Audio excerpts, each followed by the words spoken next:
Podcast Network Asia.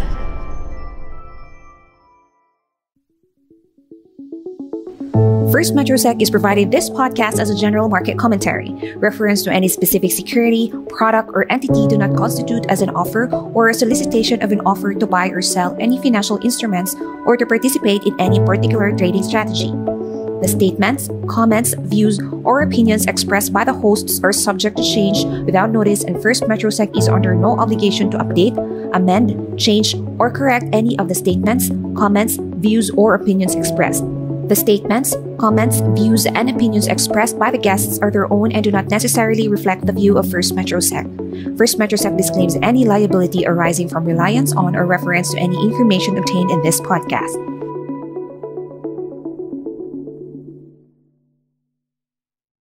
You are listening to First Metro Securities Philippine Stock Market Weekly Podcast, where we feature timely and relevant discussions on the Philippine stock market and the economy in the hope of providing you investing and trading guidance. Here's your host. Ayan, hopefully visible na aking deck, no? Let me just check with our participants if okay po narinig nyo yung aking audio and also you can clearly see my deck. Can you type in number 1 po sa ating chat box? Okay? Or at least we can start our webinar smoothly, no? And wala siya masyadong issues. Ayan, thank you very much. I think medyo active yung ating participants, no? That's good. Thank you very much to we have Dina, Mary Jean, Lovely Joy. We also have Ken, and I'm very happy to see some of the participants na medyo repeat na namin nakikita, no? So thank you very much. Okay? Ayan, so hello everyone. Good afternoon to all of you. I think paggabi na, no? It's 6 o'clock, but you can always invite your friends, your family over if may kakilala kayo who are very interested in bonds and also in investing, no? And also, by the way, thank you very much for pinipili nyo kung i-spend for this Wednesday evening, no, by attending this webinar. And also, medyo mainit ang panahon, no? Medyo ilang weeks na to kasi.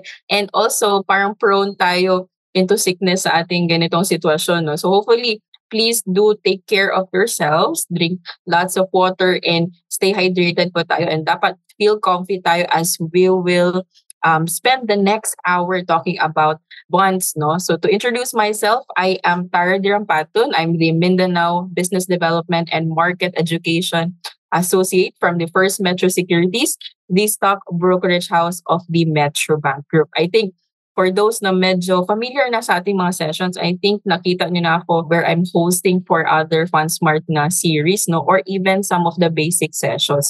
So kasama ko sila JP, we also have sila Joe, sila Monet, and also sila Sir Andoy, no? So medyo nakalocate din kami in different parts of the Philippines. So actually, I'm located around the area of Mindanao, no? Specifically sa may Davao na region, so as of now. Okay, so for those who are di pa familiar sa First Metro Securities, no, where we at in terms of our lineage, no? So we are right under the investment banking of the Metro Bank Group. So to those na medyo bago sa ating market education sessions, our company is dedicated to financial literacy and creating awareness of investment opportunities that empower our individuals and also yung mga institutions natin to attain their financial goals. So as a company, we envision to be the largest and also most trusted Philippine investment and solutions partner. So it's my honor and pleasure to serve you today, no, as your host and also as your speaker for today. Okay?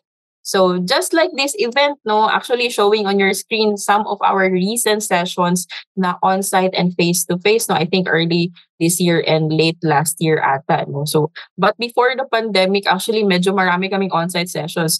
Pero ngayon, we're slowly getting back at it kasi medyo less na yung restrictions. At the same time, medyo maraming opportunities to provide those on-site sessions, especially yung mga partnered namin na private companies. We also have yung academic institutions, just like yung mga universities and even yung mga colleges. So for our private companies naman, I think nagiging magandang kagandahan yung webinar, no? Kasi may mga employees na medyo scattered po yung location ng kanilang work, no? So nagiging magandang benefit yung webinar sa kanila. At the same time, for the public sector, we recently have those sessions with them last February. So Bonds 101 with the Bureau of Treasury and also MP2 Basics and other funds that are offered with Pag-ibig. You can check out the recorded versions po sa ating YouTube channel. Just search the handle at First Metro Sec. Okay? You can also check out the new sessions na meron kami every month.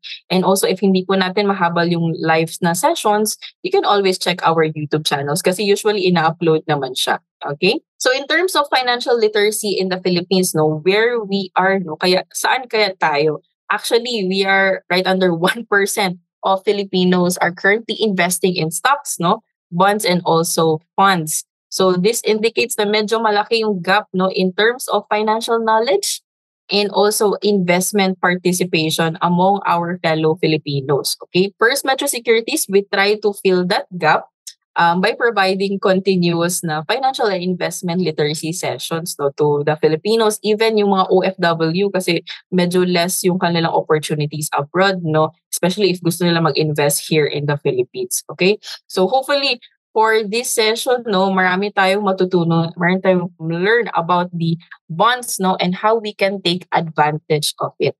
Okay? So for today's session, medyo, I think, jump pack, medyo marami tayong dapat matutunan, no? But this will be a short presentation and insightful, especially we will talk about another option of passive income. Okay? Let's define the bonds in simpler terms, meaning mas madali natin maintindihan. Pangalawa is ano nga ba yung pagkakaiba ng government-issued bonds and also corporate bonds, no? Pangatlo is paano tayo kikita or how do I earn from those bonds if I invest, no? And also lastly, ano nga ba yung mga risk na nakadikit or nakapaligid kapag nai-invest tayo sa bonds? Okay? At the same time, is it suitable for you to invest in bonds? Meaning nababagay ba siya sa iyo? Nababagay ba siya sa investment style mo? Okay? So hopefully ma-answer natin lahat ng PODs natin, no, point of discussion natin. And also if may questions pa tayo, feel free to put it sa ating Q&A button and we'll try to answer it after my presentation. Okay? Yung title ng ating session natin, no, is Make Money with Bonds. That is easy, predictable, and passive income. Now let's define, no, ano nga ba yung passive income? So have you ever wondered, no, na for example, na napaisip tayo kung paano natin tinataas or dinadagdag yung ating income without putting in extra hours of your day job, yung mga 9 a.m. to 5 p.m. natin na work as an employee, or even if may mga negosyo tayo as business owners, no? Actually, di ka nag-iisa, no? I'm also included here sa data na ito. This is a data happened with 2023, no? Actually, yung millennials and Gen Zs natin, they also contribute maybe 20 to 30% of the total population of the Philippines, no? Actually, me, medyo included ako sa millennial na side, no? So, staggering 71% of Filipino millennials and 65% of Filipino Gen Zs are exploring side jobs. So take a note na mas mataas po ito actually compared sa results last quarter, no? So ano nga ba ibig sabihin nitong mga numbers na ito? Actually, this trend speaks volume about paano natin hinahandle yung ating work and also how we manage our finances and also pinaka-importante, no, the desire for financial independence among the younger generation. Kahit ako, I aim for financial independence, no? Pero ano nga ba yung reason why they find additional side jobs? Okay, aside from their usual na day job. Okay, and for the same survey, no, una, nagdadagdag sila ng side jobs upang mag-develop ng skills or kapag medyo na-experiment sila, no, may mga skills na kailangan pa nila i-develop, even relationship na factor, no, kung saan pwede nilang ma-learn from other work or even other work environment. Okay? Pangalawa is to cover their expenses, okay? So kung saan nagiging medyo malaki na yung expenses, no, natin kaysa sa income, kaya kailangan natin magdagdag ng another source of income, okay? Pangatlo, having a secondary source of income, meaning hindi na nagiging sapat yung isa lang yung source of income mo, okay? For this one, actually, I'd like to ask our participants, no? Sino po dito yung may mga secondary source of income? Meaning, hindi lang po isa yung source of income. Can you type in me sa chat box? Ayan, medyo mabilis, no? At saka may kasali pang exclamation point. Actually, I like the attitude, no? Kasi you are very proud na meron ka additional source of income. Actually, that's a very good na way na meron kang additional source. Ayan, I think around 10 ata yung nag-answer na may mga additional coming pa. Ayan, may mga additional pa nagsasabi na meron. Okay, ayan. Thank you very much. I'd like to say yung sa mga some of the names. No? I like to get to know some of our participants as well. We have Wayne, we have Lauren, we have Amethyst, we have Sir Romel, Raymond, we have Genki Scan.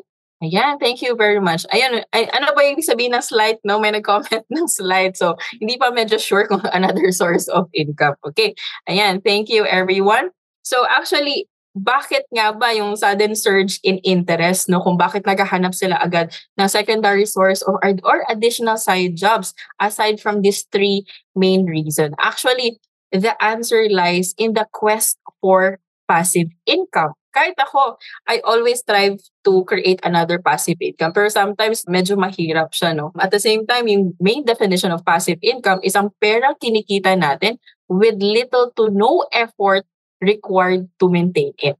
Okay?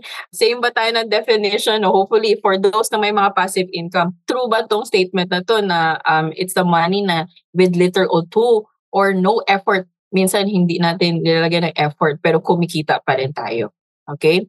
Yan. So, world naman ng investments, no? There are a lot that are considered passive income. But for today's session, I will talk about bonds. Okay? Kung saan ang bonds are investments that provide a regular stream of income and bonds are ideal asset class for passive income. So bakit nga ba, no? Bakit nga ba pwede siya maging passive income? So let me just share with you 3 good reasons kung bakit, no? Una is steady income with minimal effort. Okay? So kapag nag-i-invest po tayo sa bonds, di natin need to actively manage it, meaning you simply hold on to it and then mag-receive tayo ng regular interest payments. Okay? Ito yung tinatawag natin na passive investment. Okay? Meaning kumikita tayo kahit hindi natin constantly minomonitor or even make decisions about our investments. Okay? Pangalawa is lower siya compared to stocks. I think some of you answered kanina, no, na nilagay nila additional source of income kay trading. Okay? As to compare it with stocks, no, bonds are less risky than stocks kasi while stocks can go up or down a lot, meaning medyo magalaw siya, the bonds provide a stable. At the same time, medyo predictable yung return niya. Hindi talaga siya medyo, pero once medyo makita nyo na yung sample kanina, no, you can actually see why predictable return. Okay? This particularly true for the government bonds, which are considered less risky. And lastly, I think ito po yung pinaka-favorable na benefit of having bonds, no, is predictable returns. Okay? Kasi kapag nag-invest po tayo sa bonds, alam na po natin yung halaga ng interest na pwede natin makukuha. And also, kailan natin makukuha yung ating principal or the money that we lend, no? So, this makes it easier to plan your finances. Okay? Pero it's important to also know yung main definition po talaga ng bonds, no? So, bonds po natin are debt securities where a borrower sells bonds to the lenders with a promise to pay regular interest over a period of time. This may be another term, no? It may be months or years, and return the lender's money at a set date in the future. Tawag po natin dito is maturity date. So in layman's terms, no, para at least medyo super simple yung idea ng how bonds work, no? Isipin natin, nagpahiram tayo ng pera sa kakilala natin, kaibigan, or a family member, and then nangako siya na babayaran ka after a certain period of time with a bit of extra money as a thank you. So this basically how bonds work, no? Pero on a larger scale, at the same time, regulated environment. Okay? So another example na para at least medyo mag-grasp natin kung ano nga ba yung bonds and bakit siya in-issue. Okay? Another example is from the government na side. So for example, may mga infrastructure projects sila na need na i-build, no? For example, bridges, like mga big buildings or mga school. And cost nun is, example lang, no, is 5 billion pesos. Actually, pwede nila kunin sa funding nila, no? Pero what if kulang siya or short sila ng maybe around 1.5 billion pesos? So ano yung gagawin nila? Actually, meron po sa law natin, we have RA 245, an act authorizing the Secretary of Finance to borrow to meet the public expenditures as authorized by the law and other public purposes. And meron din tayong RA 1000, an act authorizing the President of the Philippines to issue bonds to finance public works. Okay? So in case na need po ng additional funding for these public work projects, no, they could issue bonds to the investors na willing po magpahiram ng pera. Okay? Kung saan the government can get that additional 1.5 billion pesos from investors, pero babayaran ka iyon with the interest and also pays back the principal sa agreed time period. So it may be months or years, no? So this also applies for corporations or big companies, no? So both government po and corporations, they can raise capital from the public investor to fund yung projects nila, even, for example, expansion in their businesses. Like, for example, mag-introduce sila ng products and services to cover those costs kasi medyo malaki din yung funding na nangailangan for that venture, no?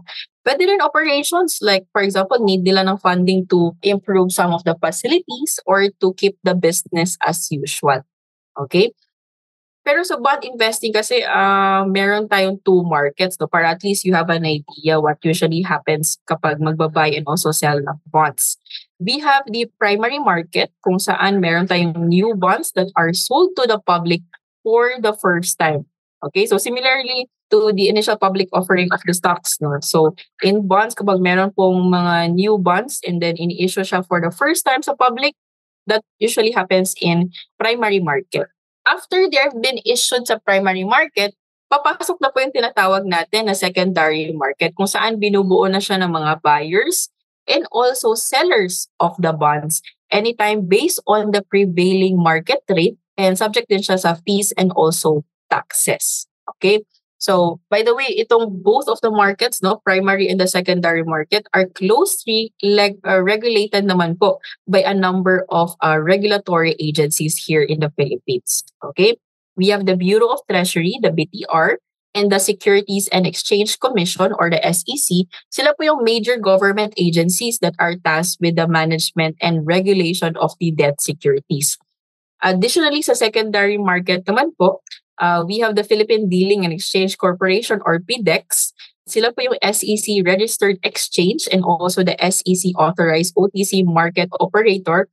Bale, sila po yung nag-organize ng secondary market for the trading of fixed income securities, which includes po yung ating government issued bonds and also corporate bonds.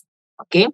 Now, to talk deeper about bonds, no, dapat actually malaman natin yung mga terms na ginagamit for bonds, no? Actually, for this one, kailangan natin malaman, no, for example, when we go sa mga banks or financial institutions, baka may mga terms na ginagamit sila and then hindi natin alam, no, particularly. Hopefully, we can understand these terms, no, para at least if you are interested in investing in bonds, mas madali po natin ma-understand some of the bond offerings na meron sila. Okay? First one is the face value, also known as par, no? Ito po yung amount that the bond will worth at the maturity. Ito rin po yung ating basis, no, for calculating interest payments na binibigay natin to bondholders or investors. Okay? Second one is the coupon rate. Okay? This is the fixed rate po of interest that the bond issuers pays to its bondholders. So for example, no, meron tayong bond worth 50,000 and then may coupon rate siya na 3% per annum.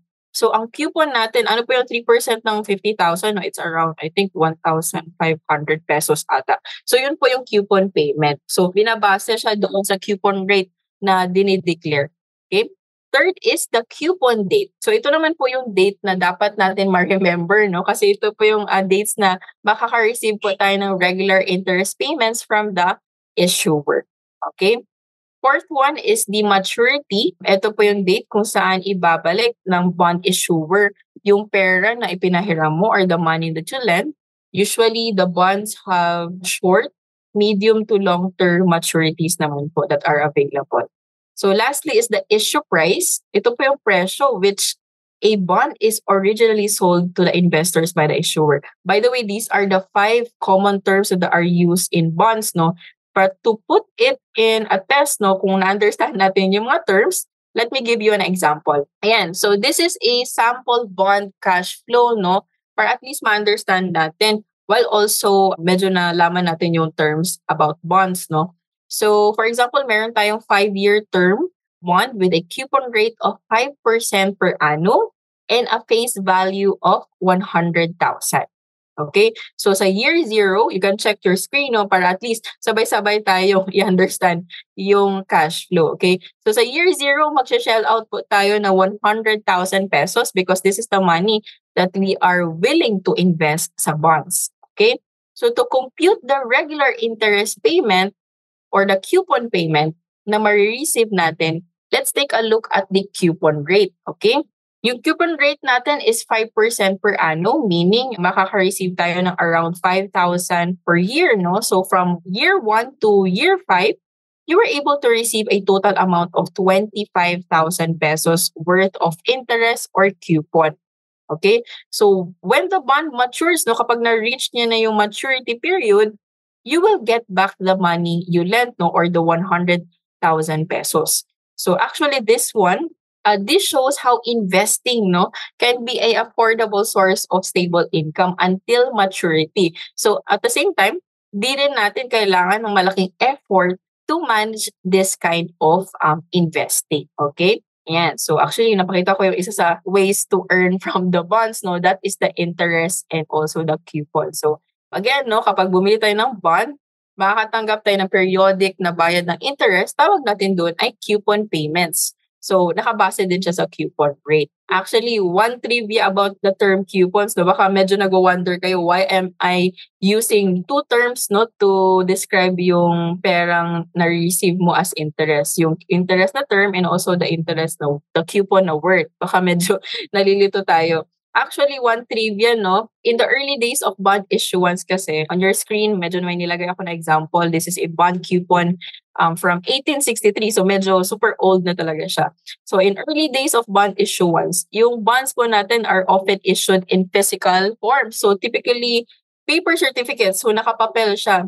Yung certificate naman ito ay included yung mga detachable coupons, meaning natatanggal siya na coupon. So, yung nakikita nyo na medyo maraming squares, doon sa baba ng picture, those are the coupons na pwede po natin tanggalin. So each coupon represent a interest payment that the bondholder could claim, no? So noong time na yun, 1863, so kapag kukuha sila ng regular interest payment nila or coupon payment, tinatanggal nila yung coupon and then pupunta sila doon sa banks or financial institutions na meron sila noong time na yun. Okay? So in modern times kasi ngayon, yung bonds natin are usually issued electronically na. And interest payments are automatically deposited na directly into the bondholder's account. So medyo mas easier na ngayon, no? Wala na mga problems, hindi ka na automatically pupunta doon sa mga banks or financial institutions and then bibigay ka ng mga some other physical forms, no, compared before. So actually, yung mga terms naman, medyo nag-change lang siya ng konti. Today, no, yung term na coupon rate, it refers to the interest rate paid by the fund. Okay? Yung coupon payment naman refers to the periodic interest payment. So, sometimes ginagamit pa rin yung term na coupon in international level. At I think, no, medyo napapansin ko siya. For most of the time, interest na yung term na ginagamit nowadays. So another method is the price appreciation, kung saan nangyayari siya sa secondary market. Yun ang sabi ko kanina, no? Ito yung pagtaas ng presyo ng bond pagkatapos nating bilhin, tapos ibibenta natin siya ng mas higher price or mas mataas na presyo. So that's when the time na pwede ka mag-take a profit, no? So how does price appreciation work, no? Para at least ma-understand natin, bakit tumataas yung price ng bond, bakit bumababa, okay? Kailangan natin i-understand actually ang relationship between the interest rates and bond prices, okay? So let's try to explain it na medyo hindi masyado mahirap, no? Actually, yung price ng bond or the bond price and interest rates ay may inverse relationship, okay? Meaning kapag bumababa po yung ating interest rates, tumataas po ang presyo ng existing na bonds natin. So halimbawa, no, let me give you an example para at least mas ma-understand natin. Kapag bumili tayo ng bond, no, bumili tayo ng bond na may 5% coupon rate, and then kapag may nag-offer ng bagong bond with 3% coupon rate dahil bumaba nga yung ating interest rates, magiging mas attractive or kaakit-akit yung bond mo na 5% coupon rate dahil mas mataas po yung interest na binabayaran ito. At the same time, tataas din yung price ng bond. Okay? Same with demand and supply, no? Katulad ng other markets actually. Kung mas marami po yung tao na gustong bumili ng isang particular na product or specifically the bonds, tataas po yung presyo nito. You can also remember yung concept ng buy low and also sell high, meaning bumili ka ng bonds that are undervalued or kapag inaasahan natin na bumababa yung interest rates and then ibebenta natin yung bonds kapag tumaas na yung presyo, pwede ka kikita doon. Okay? And hopefully na-understand natin. No? And anyways, if may questions pa tayo, feel free to put it sa ating Q&A or the chat box. Okay?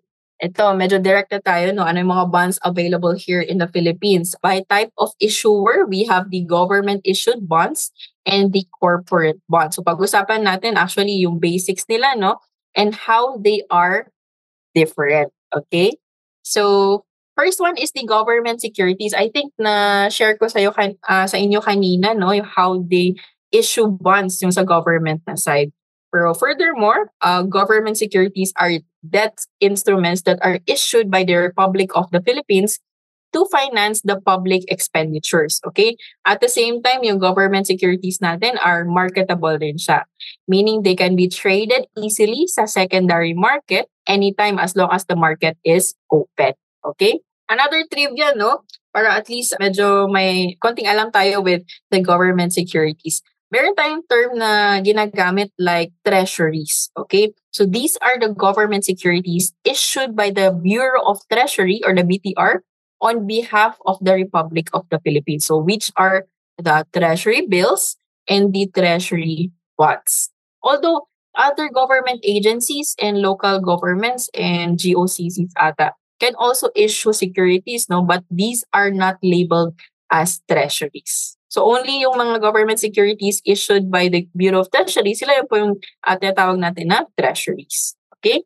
Government securities in general, no, are issued in scriptless, meaning hindi siya physical certificates. Okay? At the same time, nag-feature din siya ng iba't ibang types of look and also other formats, no. But for now, I will share with you some details about the treasury bills, treasury bonds, and also special issue bonds from the government naman po na side. Okay? First one is the treasury bills. Actually, these are very short-term securities, no, issued by the Bureau of Treasury. Yung treasury bills naman natin are used for short-term funding needs ng government. So bakit siya short-term? Yung treasury bills natin are government securities that mature in less than 1 year. Okay?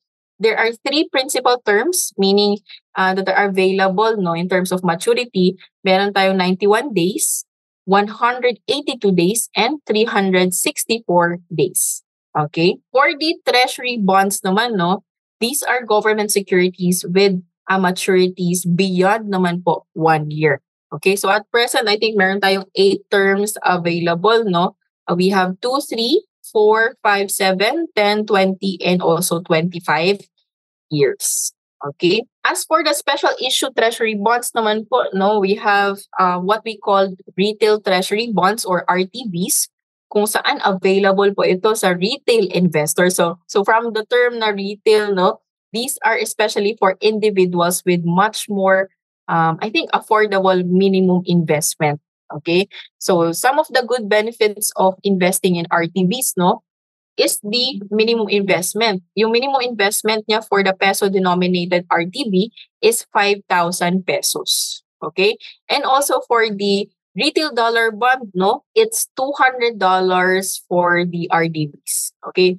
At the same time, accessible siya via online channels and also partnered banks and selling agents of the Bureau of Treasury, just like the First Metro Securities. So yes, no, you can actually invest in RTBs and RDBs using the First Metrosec account if meron po tayo. Okay? At the same time, yung RTBs and RDBs, these are bought and also sold in active secondary markets through the banks and brokers naman po. And lastly, yung pinaka-good, I think, parang medyo magandang purpose no in investing in RTBs because it provides investors a way na we can contribute to the nation building of the Philippines. At the same time, nag-earn tayo ng interest from those investment. Okay?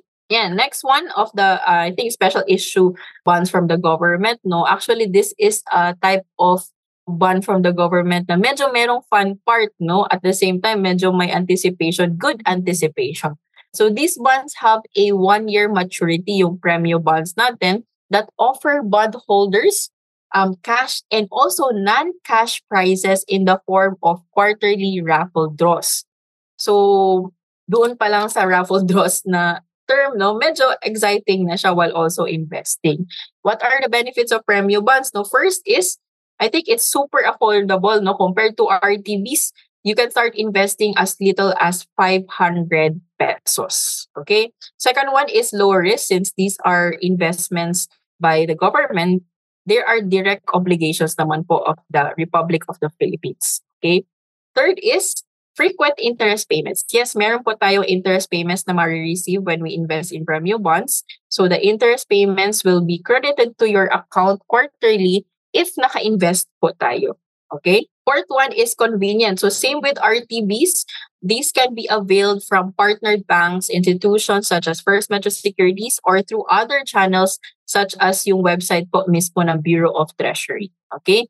And lastly is may fun factor siya kasi you have the chance to win prizes and investors can look forward to opportunities like win cash, no? And also non-cash prizes like yung mga car in quarterly raffle draws. So very exciting siya no? While also naka-invest ka in bonds. Okay, I think this is the last part for the government bonds, no? And another type is corporate issued bonds. So actually, it's almost the same with the government bonds, yung purpose, no? These are the debt securities pa rin, but these are issued by the companies na to raise the money for various purposes. So same with government bonds kapag may mga expanding operations sila, funding new projects, or even refinancing debt. Okay? Kapag na-invest mo tayo sa corporate bonds, you are actually lending to a specific company. So actually, yung mga terms available right here sa Philippines, now we have 2 to 25 years na terms. They can also pay the interest every quarterly or semi-annually. And meron din tayong available peso or foreign currency denominated na bonds naman po. Okay? Actually, you can invest in corporate bond offerings in our First Metro Securities trading platform. We usually update our clients if may mga new corporate bond offerings kung saan pwede sila mag-participate or mag-invest just like this one. Another tip, no, actually if meron po tayong mga bond offerings, usually may mga parang very small na details sa baba that really shows yung credit rating. So this is very important actually, no, something na pwede nyo siyang tingnan as basis kung gaano kaganda yung bond. At the same time, a credit rating provides measure of credit quality. So, a credit rating, it must be unbiased, dapat independent siya, and also third-party evaluation of the issue, yung mismong bond, and also the issuer, yung nag-issue po ng bond. Okay? At the same time, it's like a grading system, no? Kung saan nagpo-focus siya sa kakayahan ng kumpanya and also the willingness to pay the obligation.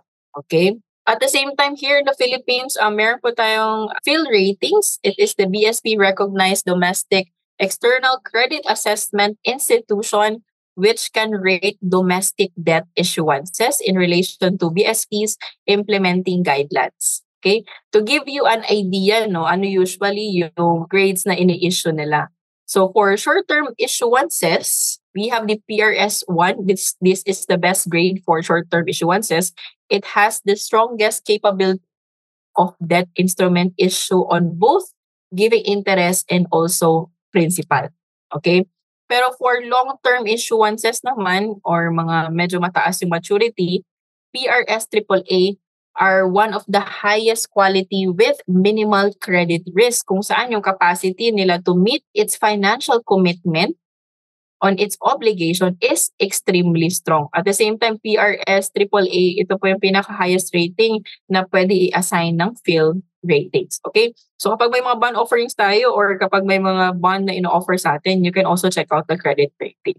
Okay? Para at least, pwede nyo siya idagdag sa basehan ninyo if mag-i-invest pa kayo ng bond na yun. Okay? Ayan. I think we have to talk about the new risk, no? Kasali din siya sa ating discussion for today for government bonds and corporate bonds. So for government bonds, no, since these are issued by the Republic of the Philippines, in terms of risk, no, generally considered low risk siya because they are backed by the government, meaning marami pa silang in need to exhaust, no, bago sila ma-default. Okay? As for the interest naman that they can give, no, interest payment or interest rate na they can give, typically mas lower siya due to the lower risk na meron sila. Okay? I think we must remember din yung relationship ng risk and return. No? Later, I will give an example also. And for corporate bonds naman, no, these are issued by companies na talaga. As for the risk, these are riskier than the government bonds because they are dependent sa financial health, the performance of the company, ano usually yung nangyayari doon sa issuing company. So, the higher the risk, mas higher din yung potential na mas makaka-receive ka ng higher returns. Yun po yung relationship with risk and returns, no? Kapag medyo mababa naman yung risk niya, usually lower din yung returns na ma-expect. Okay? So, kapag sa interest naman, sa corporate bonds, usually nag-offer sila ng higher interest rates to compensate for the higher risk na meron po yung corporate bonds. Okay? And I think this is the last part of the main topic, no? Should I invest in bonds, no? Or suitable ba siya sa inyong investment style? Actually, bonds po natin are the best choice for conservative na Filipinos who want to maybe start slow, no? Or much less risky investments as opposed to stock market investing since medyo volatile yung stock market, no, or medyo magalak siya. At the same time, it is a better option for people who prefer predictable passive income kasi you receive yung periodic interest payments from the bonds, no? Actually, this is a good investment option that you can look into if you want low-risk investments, something na hindi nyo kailangan i-manage parate. At the same time, may mga predictable returns tayo na re-receive. Okay? So for those na interested po to invest in government bonds, just like retail treasury bonds, actually for the government bonds, you can check with the Bureau of Treasury and also sa kanilang main website or sa Facebook community or sa Facebook official page nila. Usually, sinasabi nila doon kapag may mga government bond offerings po sila. So recently for retail treasury bonds, yung last offer period nila is nung sa February. Okay? So kapag nung time na yun, no, if you want to invest in RTBs, you can actually use the First Metro Securities na account if meron po tayo. And also for corporate bond offerings, usually kapag meron, you can use the First Metro Securities account to invest in those. No? So if you want to invest in First Metro Securities, need lang po natin to have a First Metro Securities trading account first. So also kapag nag-order tayo ng bonds, di na po need ng physical forms, no branch visits, and then no personal appearance na din. So medyo easy na din siya kasi online na lahat. And make sure na you have enough po cleared or withdrawable cash in your First Metro Securities account before placing an order para at least wala na tayong problema, no, when we fund our account. Okay? For those na may existing namin na clients and then medyo nahihirapan po to fund your account, your peso account or your dollar-denominated na First Metro Securities account, you can check our website for other funding options, no, or even other informations about the bond. Okay? For account opening naman, if we compare it way before, no, actually hindi masyado friendly when we open an account, no, in any security company, no? Kasi medyo kailangan mo pupunta sa office, mag-fill up ka pa ng forms. But with First Metro Securities and also in the comfort of your home, medyo modern na tayo. You can actually open First Metro Securities account via our website and also First Metrosec Go mobile app. Meaning the requirements required, no, ina-upload na lang po siya sa ating mobile app. If mobile app po yung gamit natin, also the details, ini-input na lang po doon. And also yung lastly, the verification is online na din siya. Okay? So for faster processing of your account opening application, you can use the seminar code BONDS101 para alam po namin na galing po kayo dito na webinar. Okay? And lastly, for those na very interested to open an account with us, you actually need one account only, no, para ma-access yung portfolio natin. Meaning you can use the website version, the tablet version, or even the mobile app, no, to check your portfolio. At the same time, you can actually trade PSE stocks, real estate investment trust. We have exchange traded funds, mutual funds from our FundSmart partners. We have unit investment trust funds and actually the bonds as well, no? And also, if you want to know more about First Metro Securities, no, for those na very unfamiliar pa of what we usually do, no, you can connect with us with our main website, that's www.firstmetrosec.com.ph, and also in our social media channels as well. Just search at First Metrosec. So we have Facebook and I think Viber community channels, no, where we update yung market updates, yung mga webinar sessions namin na upcoming pa, and other announcement about our trading platform. Nandoon po lahat. And also for Spotify, no, we've been, I think, posting some audible, no, for those na medyo may market updates with our FundSmart partners and other announcements as well. We also have short videos sa aming TikTok account. And again, no, for our YouTube channel, updated po siya sa aming mga sessions that we've been doing every month na po. So kasali din doon yung website navigation. So for those na medyo hindi confident with our trading platform, you can check out yung aming Pro and also Classic and also mine na website navigation. Okay, para at least mag-guide tayo on how we use our trading platform. And for those aming existing clients, for account requests, updates, and even access concerns, email na lang po natin yung customer service at firstmetrosec.com.ph. Alright, lastly, before we approach the Q&A, no, for those na gusto pa ng customized and gamified award-winning market education programs, exclusively designed for company, whether you're connected sa school ninyo or organization, just send us a formal invite via market education at firstmetrosec.com.ph. Okay? I think medyo marami nakikita ko. Let's have a short na live Q&A, no, before we wrap up our session. You can ask questions about the presentation and then write lang po natin sa Q&A na button. And for those na hindi po namin makater based on the allotted time or complexity of the questions, because of the questions di po natin medyo ma-answer kasi medyo specific, no, we'll try to answer them offline na lang po. Okay? May error po sa website address na naka-flash sa screen. Is this yung trading platform po namin? If anyways, you can also email po yung customer service at firstmetrosec.com.ph. Okay? Another question is, pwede mo ba gawin to sell bonds? Actually, except for Premio bonds, no, you can sell your bond holdings in the secondary market, yung sinabi ko kanina, anytime. Based naman po sa prevailing market rate. At the same time, subject din po siya sa fees and also taxes. Okay? Is it necessary to have Metrobank account to open an account in First Metro Securities? We encourage pero hindi naman po siya required. If may Metrobank account po tayo, mas easier, mas mabilis po yung settlement if mag-withdraw tayo or mag-redeem tayo ng investment since we are right under in one Metrobank group, no? Pero in anyways, usually additional lang ng 1 day if hindi po Metrobank account yung gamit natin as settlement bank. Okay, tingnan natin sa Q&A, medyo marami, no? Pag-start po ako investing sa stocks and bonds after this webinar, how to start po? You can actually start by opening a account So once we are confident na no to invest in stocks and bonds, open po tayo ng First Metro Securities na account.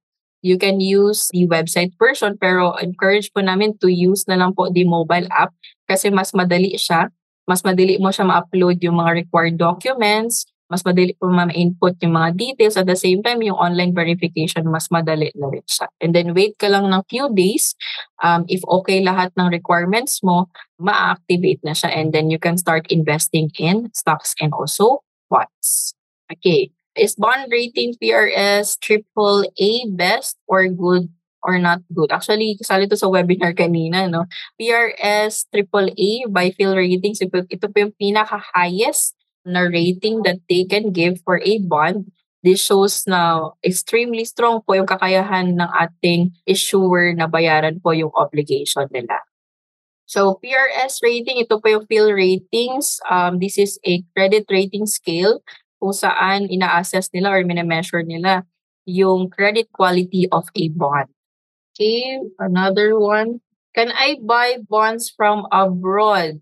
Actually, yes po, no? Ordering kasi natin is through online. So, it may be accessed anywhere, no? As long as you have the trading platform. You may also email po the OFW desk at firstmetrosec.com.ph. Again, OFW desk at firstmetrosec.com.ph para ma-assist po namin kayo if you are located abroad. Okay, another one. Can foreigners invest in bonds? Okay, I think my question dito kanina medyo marami, no?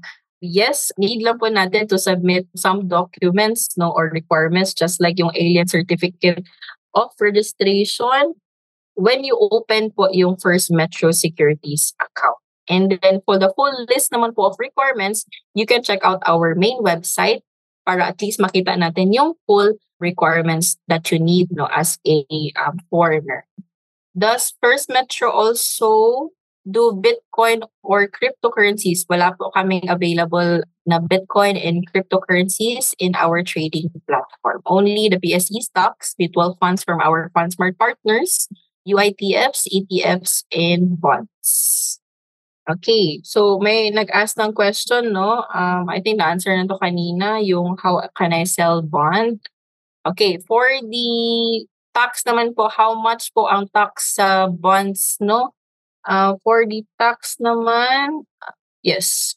For peso-denominated po na bonds, no, subjected po siya sa 20% withholding tax, okay? Meanwhile, yung RDBs po natin, tax is already paid by the government. So, yung interest po na ma-receive nila is full na. How can we watch the recording of this live webinar, no? You can expect naman po in the following weeks na ma-upload siya in our YouTube channel. Okay? Ayan, let me just sort the questions, no? Kasi medyo marami po yung ating questions. So again, no, is RTB tax-free? Yung retail dollar bonds natin are paid na po by the government yung kanilang taxes, no? So the investor will receive the interest in full. When is RTB usually offered? So yung sinabi ko kanina, early this year, recently February, yung last offering ng RTB. For the RDB naman, retail dollar bonds, wala pa namang announcement for this year. So saan po tayo makakita ng mga information about the announcements, no? As I've said earlier, pwede po tayo tumingin po sa Bureau of Treasury na website. If active po kayo sa Facebook, meron po silang official Facebook channel, no, ang Bureau of Treasury. And also for First Metro Securities na clients namin, usually we have promotions about RTBs, no, kapag mag-o-offer na sila. So for this one, medyo kapag o-offer ng RTB, medyo mas excited yung mga tao, no? Kasi to give you a idea, hindi po ganun ka-taas po yung offer period. Okay, so once nag-offer na po yung Bureau of Treasury ng RTB, yung retail treasury bonds, usually nag-invest na sila agad, no? So with First Metro Securities, very easy lang siya. I think with less than 10 minutes, pwede ka matatapos ka na with investing with RTB, no? Or naka-invest ka na. If you have an account already, you still need to open new or submit separate requirements if na-invest in dollar.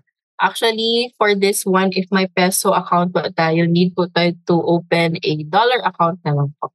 Okay, I think some of the questions, no, is may problems in funding. So again, no, if may mga errors po tayo ng funding, you can email that sa customer service at firstmetrosec.com.ph para ma-providean po natin ng solution. Every year po ba ang RTV offering? So as I've observed, no, I think every year naman siya. Yung last offering niya is the RTV 30 long last February. Ano po yung official First Metrosec app sa Android? For the Android and Apple, First Metrosec Go mobile app. Yun po yung pangalan. First Metrosec Go. Yun po yung mobile app natin.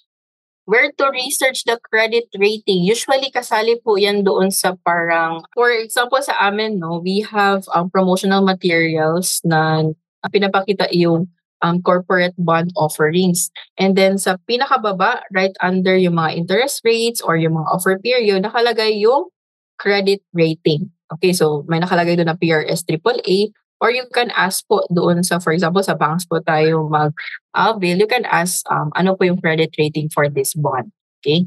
Okay, I think we have to take another 2 questions no before we wrap up.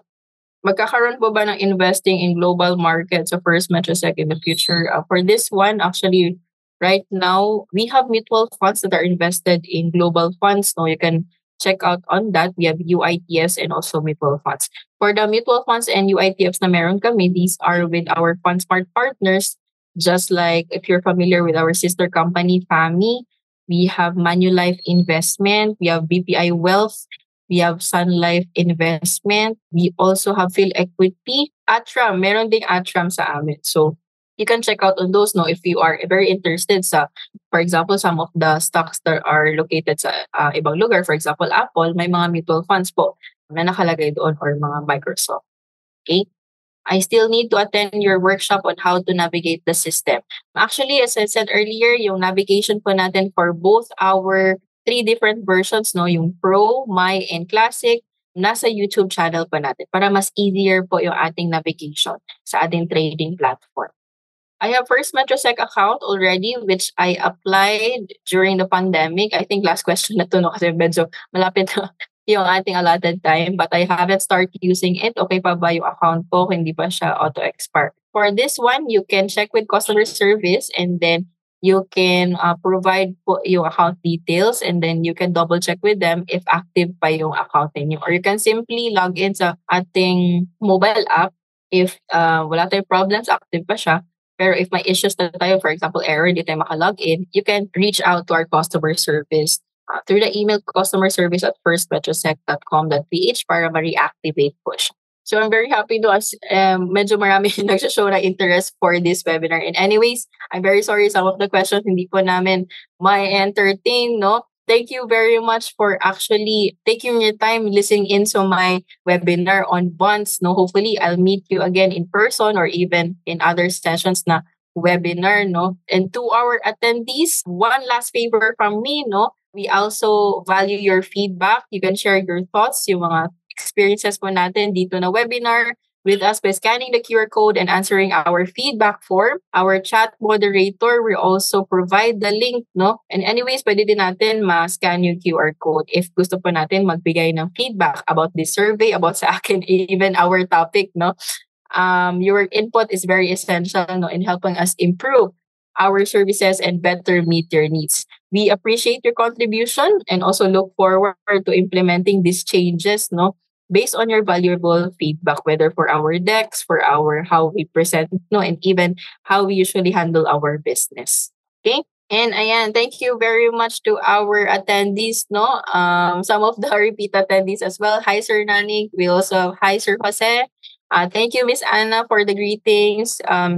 Miss Virgilia, thank you very much. Ayan, we have Miss Amethyst, we have Sir Gerald, thank you very much for those kind words. Hopefully, marami po tayong na-learn from this session. No, let me just take a picture of this one. Okay.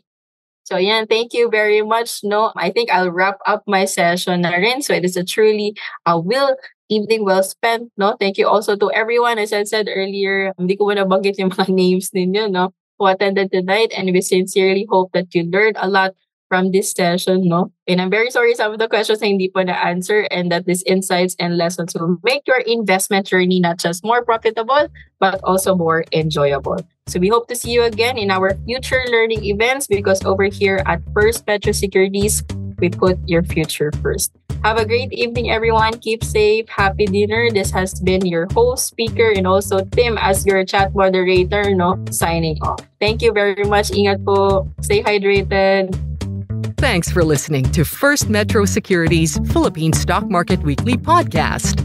Don't forget to follow us to get first dibs on our new episodes.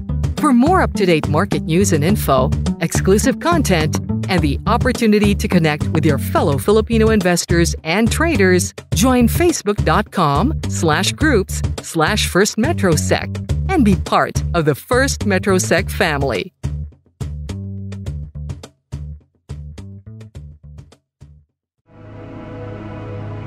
The views and opinions expressed by the podcast creators, hosts, and guests do not necessarily reflect the official policy and position of Podcast Network Asia, the hosts of the program, or other programs of the network.